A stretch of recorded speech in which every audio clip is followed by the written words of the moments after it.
What's up everyone? With Darkstalkers Resurrection's release coming March 12th through PSN and March 13th through Xbox Live, there will definitely be a surge of online players and for those lucky enough to live near others, an increase in local matches.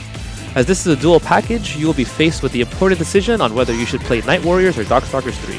For those wondering what are some of the key differences between each game, allow me to explain. First thing you should notice is the character selection screen. There are some characters in Night Warriors that are not in Darkstalkers 3 and vice versa.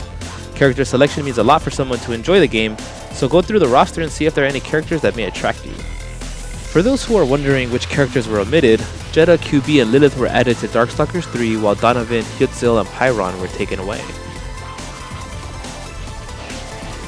So another big difference between the two is the flow of the game. This entails how the speed of the game, knockouts, and damage are handled.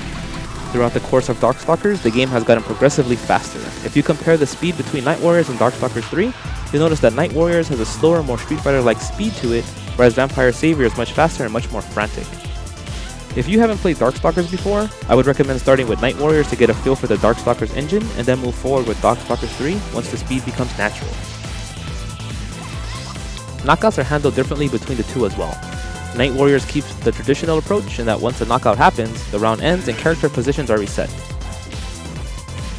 Keeping up with the progressively faster pace of the series, Darkstalkers 3 does not really have rounds, just a minor pause once a character's life bar is depleted. Characters are still allowed to move and maintain pressure throughout the screen freeze, which has a layer of strategy pre and post down. The way characters take damage varies greatly between Night Warriors and Darkstalkers 3. The damage inflicted to a character in Night Warriors is much more traditional in the sense that moves do a specific amount of damage, and once they make impact, that life is lost. In Darkstalkers 3, due to the faster and more offensive engine, characters inflict true damage as well as recoverable life damage. Recoverable life damage starts healing almost instantly, so matches can last longer if you're not constantly on the offense.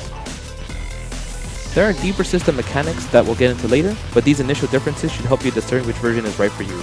Once you get comfortable with one version, however, I would recommend that you invest time into the other one. This way, you'll be able to take on challengers regardless of which version they're on.